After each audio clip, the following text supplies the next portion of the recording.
Estimados estudiantes, tengan ustedes un buen día. Vamos a continuar con el tema que ya habíamos empezado a ver, una parte introductoria de ventilación mecánica. Vamos a volver a ver este tema ahora. He tratado de hacer lo más sucinto posible el tema, lo más entendible. Es muy complicado explicar el tema de ventilación mecánica, que en realidad es un tema de terapia intensiva, sin tener el ventilador, ¿no? Es muy complicado. Aparte de que hay varias marcas de ventiladores mecánicos, entonces hacer una explicación genérica del ventilador mecánico resulta algo complicado. De todas maneras, he tratado de hacer lo más simple posible, algunas consideraciones generales dentro de algunos aspectos importantes que ustedes deban saber y conozcan en realidad lo que es la ventilación mecánica, algunos parámetros importantes, parámetros básicos obviamente, que ustedes sepan manejar y sobre todo entender de qué se trata, ¿sí? Muy bien, veamos como objetivos las indicaciones, vamos a ver criterios, tipos, daño por respirador, monitorización y potenciación asociada a la ventilación mecánica.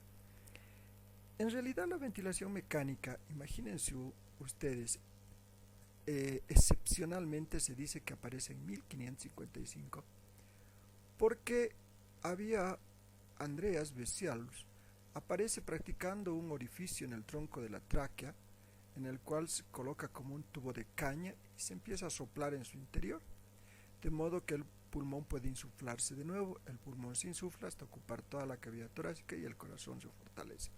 Esto indicó Andreas Vesalius en 1565, que ya es una forma de ventilación mecánica. Posteriormente la historia continúa. En 1555 Vesalius, en 1776 John Hunter usa un sistema de doble fuelle, en 1864 Alfred Jones introduce un tanque ventilador, el 76 vuelve un prototipo de pulmón de acero, en 1928 ya en el siglo XX Drinker hizo el primer pulmón de acero, en 1931 Emerson perfecciona pulmón de acero, en 1950 durante la epidemia de poliomielitis ya se empieza a utilizar lo que son los ventiladores actuales. En el 52 Armstrong introduce la ventilación a presión positiva por primera vez, ¿sí? Muy bien, la definición de ventilación mecánica es todo procedimiento de respiración artificial que emplea un aparato mecánico para ayudar a sustituir la función respiratoria, pudiendo además mejorar la oxigenación e influir en la mecánica pulmonar. No es una terapia, lo que habíamos hablado ya en la anterior clase, sino una prótesis externa temporal que pretende dar tiempo a que el organismo se recupere y pueda adquirir sus funciones normales. En la ventilación normal hay una entrada y salida del aire de los pulmones.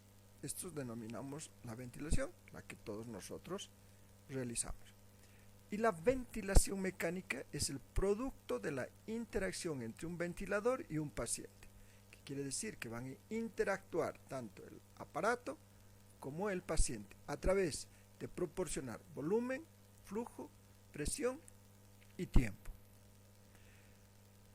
Vamos a ver las indicaciones para la ventilación mecánica. Cuando la insuficiencia respiratoria aguda, hipóxica o hipercárbica no puede ser tratada con otros medios no invasivos. Entonces se tiene que proceder a intubar y ventilar mecánicamente al paciente. En los casos de apnea, hipoxemia grave a pesar de la oxigenoterapia adecuada, continúa la hipoxemia, hipercapnia, trabajo respiratorio mayor a 35 repeticiones por minuto, una capacidad vital menor a 10 ml por kilogramo o fuerza inspiratoria menor a 25 centímetros de agua, fatiga respiratoria, agotamiento o deterioro a nivel de conciencia. Todas estas posibles consecuencias son indicación de ventilación mecánica y aún hay más. En la ventilación, por ejemplo, la disfunción de músculos respiratorios, fatiga de músculos respiratorios, alteración de la pared torácica, enfermedad neuromuscular, disminución del impulso ventilatorio, aumenta de retención de la vía aérea y obstrucción, en la oxigenación hipoxia refractaria, precisión de la presión positiva al final de la expiración, trabajo respiratorio excesivo, y dentro de otras indicaciones para permitir sedación y bloqueo neuromuscular. Muchas veces solamente se utiliza para sedar al paciente y bloquear neuromuscularmente, o para disminuir el consumo de oxígeno miocárdico cuando hay un gran problema cardíaco, o para reducir la PIC, que es la presión intracraneana, ¿sí? Cuando hay demasiada presión intracraneana, es indicada la ventilación mecánica, o para prevención también en el caso de prevenciones atelectásicas. ¿Cuál es el objetivo de la ventilación mecánica? Es un medio de soporte que tiene como fin el sustituir o ayudar temporalmente la función respiratoria. ¿Qué hace esta ventilación mecánica? Conserva la ventilación alveolar para cubrir las necesidades metabólicas del enfermo. Lo que les decía a un principio, no es un método terapéutico, nada más es un método de soporte ventilatorio. Evita el deterioro mecánico de los pulmones al aportar el volumen necesario para mantener sus características elásticas. Cuando el pulmón sufre un deterioro de entrada de aire especialmente, empieza a retraerse todos estos alveolos, toda la trama alveolar, toda la trama bronquial, como no recibe la cantidad suficiente de oxígeno y de aire penetrando para distenderlo normalmente, estos empiezan a retraerse. La ventilación mecánica evita aquello. Dentro de los objetivos fisiológicos de la ventilación mecánica tenemos mantener o normalizar o manipular el intercambio gaseoso. Esto es muy importante porque de esto se trata en realidad la ventilación mecánica, mantener muchas veces, normalizar o manipular el intercambio gaseoso.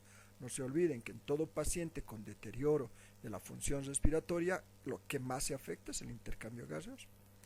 Proporcionar un volumen adecuado a nivel elegido, un volumen alveolar, mejorar la oxigenación arterial, incrementar el volumen pulmonar, son pacientes que sus volúmenes pulmonares son bajísimos, abrir y extender la vía aérea y los alveolos, aumentar la capacidad residual funcional y reducir el trabajo respiratorio. Estos objetivos fisiológicos se cumplen a cabalidad con la ventilación mecánica. O sea, no hay un ventilador mecánico que no cumpla estas condiciones. Siempre se consigue, por eso el paciente muchas veces puede estar intubado con respiración mecánica de por medio mucho tiempo. Los objetivos clínicos de la ventilación mecánica: mejorar la hipoxemia, corregir la acidosis respiratoria si es que no hubiera, aliviar la disnea y el disconfort, prevenir o quitar atelectasias, revertir la fatiga de los músculos, permitir la sedación y bloqueo NM, disminuir el VO2, el sistémico y tanto sistémico como miocárdico, reducir la presión intracraneana y estabilizar la pared torácica. Esto es muy importante, aquí les decía permitir la sedación y bloqueo neuromuscular. A veces me acelero un poquito y creo que ya todos ustedes conocen la nomenclatura y terminología y me apuro mucho. Muy bien, entonces todos estos objetivos clínicos de la ventilación mecánica también se cumplen a cabalidad. Una vez más, no hay ventilador mecánico que no cumpla estos objetivos clínicos, siempre que están obviamente medidos y correctos los parámetros de ventilación mecánica, se cumplen tanto los objetivos fisiológicos como los objetivos clínicos. Muy bien, muchas veces hay que determinar, voy a retroceder un poquito, si los objetivos son plenamente fisiológicos o los objetivos son plenamente clínicos en la determinación de la utilización o no del ventilador mecánico. ¿Se acuerdan? En la anterior clase les decía que dependerá casi exclusivamente de la opinión del fisioterapeuta respiratorio de la utilización o no de la ventilación mecánica. Dentro de esa determinación que va a avalar la utilización o no del ventilador mecánico están estos objetivos, tanto fisiológicos como clínicos. Entonces, ¿qué objetivo nosotros estamos persiguiendo principalmente? Si bien se cumplen todos estos objetivos, vamos a tener quizás más de un objetivo o quizás uno solo, ¿sí? Por ejemplo, vamos a querer incrementar el volumen pulmonar. Listo. A través de abrir y distender la vía aérea y alvéolos y aumentar la capacidad residual funcional. Este es nuestro objetivo porque en realidad esta es la afectación mayor en el paciente. Bueno, a través de la ventilación mecánica vamos a cumplir este objetivo y todos estos otros que estamos manejando. Pero también podemos tener objetivos clínicos claros en el cual nos permita corregir aquello. Por ejemplo, uno de estos es posiblemente corregir la acidosis respiratoria. De repente el paciente con acidosis respiratoria que no está pudiendo compensar, no puede corregirse y la ventilación mecánica va a corregir esto, ¿no? O permitir la sedación del bloqueo neuromuscular. Puede ser otra característica clínica en la que se requiera la ventilación mecánica. Entonces, cada uno de estos objetivos, tanto fisiológicos como clínicos, tendremos que objetivizar al momento de determinar la utilización o no de la ventilación mecánica. Veamos ahora los principios físicos de la ventilación mecánica, que es una ecuación de movimiento. Un respirador es un generador de presión positiva en la vía aérea durante la inspiración para suplir la fase activa del ciclo respiratorio. Esto es muy importante entender porque en realidad el respirador, el ventilador mecánico, va a insuflar, va a generar una presión positiva durante la inspiración, ¿sí? A esta fuerza se le opone otra que depende de la resistencia al flujo del árbol traqueobronquial y de la resistencia elástica del parénquima pulmonar. Como todo, les voy a poner después un ejemplo. Si bien vamos a insuflar con el ventilador mecánico, vamos a proporcionar aire, vamos a proporcionar oxígeno a los pulmones, siempre va a haber una fuerza que se opone. Y esa fuerza nada más es la resistencia anatómica propia del pulmón, la resistencia elástica propia del pulmón, ¿sí? Es como cuando ustedes quieren inflar un globo. Si soplan suavito, ese globo no se va a inflar. ¿Por qué? Porque tiene una resistencia elástica. Entonces tendrán que hacer mucho más fuerza al soplar para vencer esa resistencia elástica. Lo mismo ocurre en la ventilación mecánica. El proceso de la ventilación mecánica tiene que tener un parámetro estándar, para cada paciente, no estándar en general.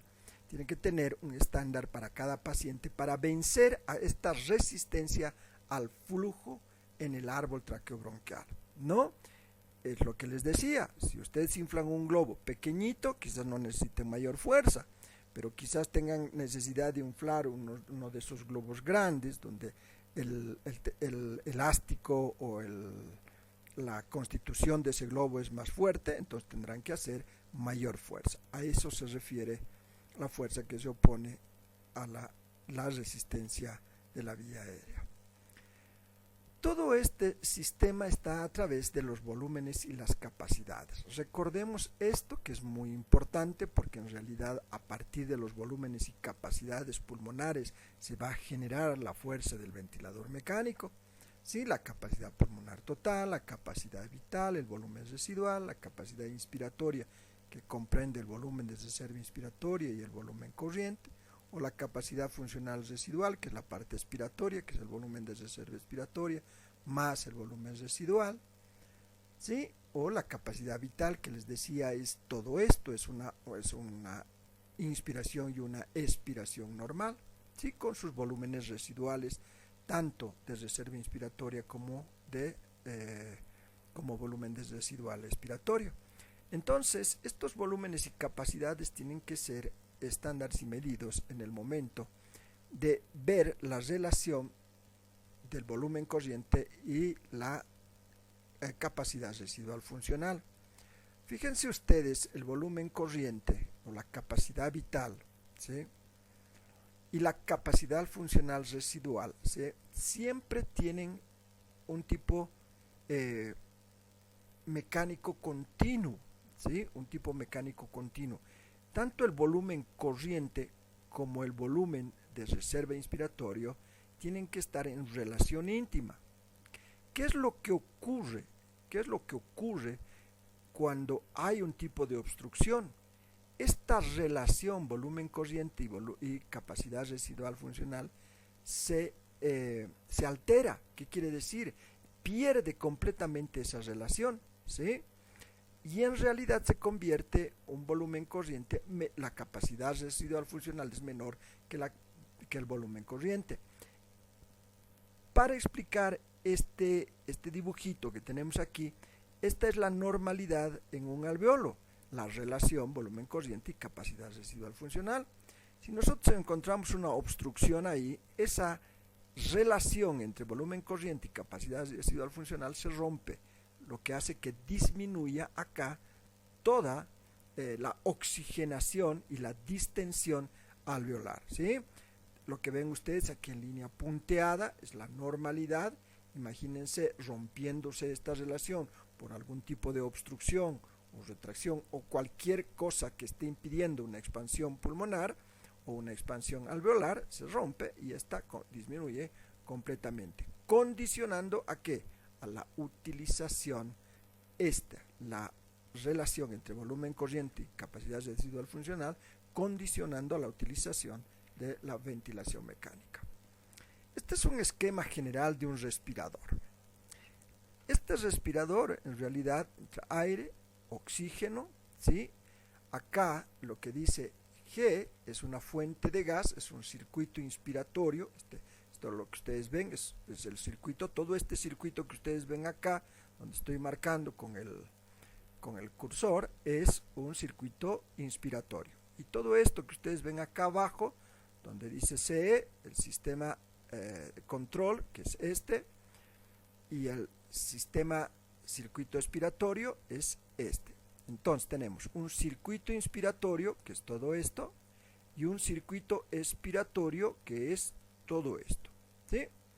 Una fuente de gas, el circuito inspiratorio, un separador, que es el circuito expiratorio, un humificador, que es este, porque cuando entra el gas inspirado a través del ventilador mecánico tiene que humidificarse, este es el humidificador, ¿sí?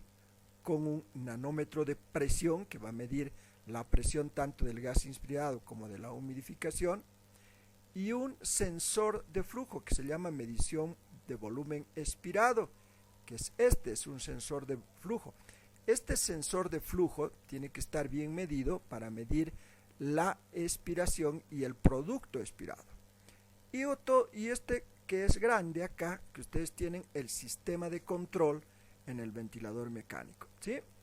En realidad esto es lo que comprende el ventilador mecánico, todo un circuito de gas inspirado que ingresa a los pulmones, va a ingresar a los pulmones. Acá la retracción propia del pulmón va a hacer que se retraiga y salga el gas expirado a través de otro circuito que se denomina circuito expiratorio. Vamos a ver ahora la clasificación de la ventilación mecánica. Vamos a ver la clasificación según el parámetro que determina el fin de la fase expiratoria. Ojo, estoy hablando del fin que determina la fase expiratoria. Y lo vamos a determinar en estos parámetros. Uno, que es ciclada por el volumen o el volumen tidal. Esto es lo mismo que el volumen corriente. Cuando hablamos de la clasificación de la ventilación mecánica, estamos indicando que vamos a clasificar según el ciclaje del volumen corriente. ¿Qué estamos queriendo decir? Que vamos a clasificar aquello dependiendo del volumen corriente o del volumen tidal, que es exactamente lo mismo. Según esta clasificación también tenemos ciclada por la presión en la vía aérea, ciclada por el tiempo y ciclada por la disminución del flujo inspiratorio. Entonces tenemos dentro de la clasificación de la ventilación mecánica por el parámetro que determina el fin de la fase inspiratoria estos cuatro: ciclada por volumen, ciclada por presión, ciclada por tiempo y ciclada por disminución en el flujo inspiratorio. Es muy importante esta clasificación porque solo el parámetro inspiratorio es el que va a determinar esta clasificación. Vamos a ver ahora las modalidades de los ventiladores y los vamos a dividir en convencionales y no convencionales. Dentro de estos convencionales tenemos aquellos que tienen volumen de control, presión de control, una ventilación asistida controlada, una ventilación mecánica controlada, una ventilación mandada intermitente sincronizada o una presión positiva continua. Vamos a ver después cuáles son las ventajas y desventajas de todo esto. Y las no convencionales, que son la ventilación de alta frecuencia, la ventilación con soporte de presión, la ventilación con liberación de presión, la ventilación mandatoria a minuto y la ventilación pulmonar independiente. Cada una de estas es una modalidad ventilatoria. ¿Qué quiere decir? Que vamos a ver si vamos a ventilar mecánicamente al paciente con un método convencional, como son todos estos, o con un método no convencional, como son todos estos. ¿De qué va a depender que se utilice un tipo de ventilador convencional o otro tipo no convencional? De lo que les explicaba más antes, y voy a retroceder un poquito para mostrarles. Va a depender de los objetivos clínicos, si voy a querer mejorar la hipoxemia, prevenir o quitar atelectasias, permitir la sedación, o voy a tener objetivos fisiológicos, mantener, normalizar, incrementar el volumen, etcétera, etcétera. Todo lo que les había dicho. Va a depender de eso la utilización y la elección de la modalidad ventilatoria, sea esta convencional o no convencional. Dentro de los modos de ventilación mecánica, para una situación clínica dada y según las necesidades específicas del paciente, estas vamos a dividirlas en ventilación mecánica continua, en ventilación mecánica asistida controlada, en ventilación mecánica sincrónica intermitente, en ventilación mecánica con presión de soporte o en ventilación mecánica con presión controlada, que es la presión pico. Cada una de estas va a determinar qué es lo que yo quiero o qué es lo que voy a determinar en el momento de la decisión de utilizar un ventilador mecánico. Pero ¿qué es lo que me va a determinar utilizar? Yo quiero una ventilación mecánica continua o yo quiero una ventilación mecánica con presión de soporte. ¿Qué me va a determinar? ¿Cuál va a ser el objetivo que me va a hacer determinar esto? La situación clínica dada según las necesidades específicas de cada paciente, ¿sí? Si yo veo un paciente con una atelectasia masiva, ¿sí?, por X o Z razón, yo voy a querer una ventilación mecánica continua, ¿sí? Si yo no veo una gran atelectasia y veo más bien alveolos semiventilados o semicolapsados, quizás yo quiera una sincrónica intermitente. Entonces va a depender de qué es lo que yo quiero según las especificaciones y necesidades específicas del paciente para yo decidir qué tipo de ventilador mecánico voy a utilizar. Y lo que acá tienen en rojo es muy importante. El principal objetivo de la ventilación mecánica es la reducción del trabajo respiratorio, el confort del paciente y su sincronía con el respirador. Ese es el principal y mayor objetivo que tiene que llevar a la utilización del ventilador mecánico. Todo ventilador mecánico o toda conexión del paciente al ventilador mecánico tiene que mejorar su trabajo respiratorio. Si no se está mejorando el trabajo respiratorio, el paciente sigue con dificultad, no tiene confort el paciente, todos sus parámetros clínicos se vienen abajo o siguen igual, la determinación de la ventilación mecánica, sea continua, asistida, sincrónica, etcétera, etcétera, todas aquellas no tendrán ningún objetivo y no se estará manejando bien. Veamos ahora la continua, la que vamos a ir viendo cada una de estas, tanto la continua, asistida controlada, sincrónica intermitente, presión con soporte y presión controlada. Vamos a ir viendo cada una de estas en sus ventajas y desventajas. La primera, la continua, la ventilación mecánica continua, tiene como ventajas la relajación y los músculos respiratorios en reposo, que quiere decir que le vamos a dar una gran relajación al paciente y los músculos respiratorios van a alcanzar su mejor nivel. Las desventajas: no interactúa con el paciente ventilador, requiere sedación, bloqueo neuromuscular, que el paciente tiene que estar completamente dormido, completamente sedado o bloqueada todas sus funciones neuromusculares, y tiene potenciales efectos hemodinámicos adversos, que quiere decir hemodinámicamente puede verse muy comprometido el paciente. Entonces, esta ventilación continua, cuando yo quiero decidir una ventilación continua, como les decía, tendrá que ser por una atelectasia masiva, porque sé que la atelectasia se va a resolver en 24-48 horas máximo de la ventilación mecánica, y estas desventajas las podré manejar perfectamente. La otra, la ventilación mecánica asistida controlada, que es la más utilizada dentro de las ventilaciones mecánicas.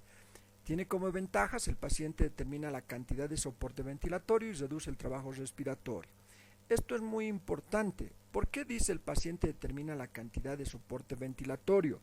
Porque el paciente va a hacer ciclar este aparato. En realidad, el paciente cuando respire mínimamente va a hacer ciclar el aparato, y el soporte ventilatorio, si va a ser la totalidad del ventilador, es el paciente el que en realidad maneja esto, consciente o inconscientemente, y va a reducir de gran manera el trabajo respiratorio. No se olviden ustedes que este tipo de pacientes tienen un gran trabajo respiratorio. ¿Qué quiere decir? Que estos pacientes no pueden respirar, les cuesta, tienen un trabajo importante respiratorio. Pero este ventilador, que en realidad es uno de los mejores y el más utilizado, tiene unas desventajas importantes. Puede llevar a la hipoventilación. ¿Por qué puede llevar a la hipoventilación? Porque les decía anteriormente, el paciente es el que determina la cantidad de soporte ventilatorio. En realidad, si el paciente deja de respirar en este momento, el equipo también deja de ciclar, ya no cicla el equipo. El paciente va a determinar la cantidad de soporte ventilatorio. Por lo tanto, el paciente no respira, el aparato no cicla y se viene una hipoventilación. También tiene potenciales efectos hemodinámicos adversos como el anterior, igual que mencionábamos el anterior. Esos potenciales hemodinámicos pueden llevar a complicaciones especialmente sistémicas o orgánicas. Dentro de la otra ventilación mecánica tenemos la sincrónica intermitente, que es también, tenemos ventajas y tenemos desventajas. Dentro de las ventajas, una buena interacción paciente-respirador, el paciente se siente muy cómodo. ¿Por qué? Porque es intermitente. Esta intermitencia no es continua, no está fluyendo el gas continuamente, es intermitente. Entonces, muy buena la interacción paciente-respirador. Tiene baja interferencia con la función cardiovascular normal, entonces se puede manejar muy bien. Tiene alguna desventaja en comparación con la anterior, con la que estábamos mencionando, con la continua. Aumenta el trabajo respiratorio. Esa es una desventaja. ¿Por qué? Porque el paciente es más trabajoso para el paciente, entonces no hay descanso de los músculos. Voy a retroceder un poquito. Por ejemplo, acá hay un músculos respiratorios en reposo, porque no están trabajando en realidad. Los músculos, está haciendo todo el aparato. En cambio acá no, ¿sí? En cambio acá no. Hay un trabajo respiratorio y eso puede afectar a la larga al paciente. El otro, la ventilación mecánica con presión de soporte, también tiene unas ventajas. Tiene mayor confort, tiene buena interacción con el paciente respirador, disminuye el trabajo respiratorio. Tiene algunas desventajas. No tiene una alarma de apnea, por ejemplo, y tolerancia es variable. Esto es muy importante. También es uno de los los tipos y de los modos de ventilación mecánica muy utilizado. Esto a veces es muy desventajoso porque esta apnea no se la puede obviar, especialmente en pacientes ventilados mecánicamente. Muchas veces los pacientes permanentemente hacen apnea y no tenemos una alarma para aquello. Y por último, la presión controlada. Ventajas: limita la presión pico inspiratoria y controla la razón inspiración-expiración. Muy parecida a las otras, pero su desventaja puede ocasionar una hiper o una hipoventilación potencial con cambios en la resistencia o distensibilidad en los pulmones. ¿Por qué? Porque hay un límite a la presión pico inspiratoria, o sea que va a ingresar el aire, ¿sí? Y no va a haber un control real de la presión, ¿sí? Si bien controla tanto el tiempo de inspiratorio como el tiempo expiratorio, hay la posibilidad de una hiper o hipoventilación. Dentro de todo esto que habíamos mencionado, dentro de todos estos parámetros que habíamos mencionado, hay una guía para el inicio de la ventilación mecánica. Y esta guía para la iniciación de la ventilación mecánica está primero en saber elegir el modo de respiración. Cuando nosotros elegimos el modo del respirador, tenemos que tomar en cuenta tanto el trabajo, la sincronía y no alta de la presión pico. ¿Qué quiere decir?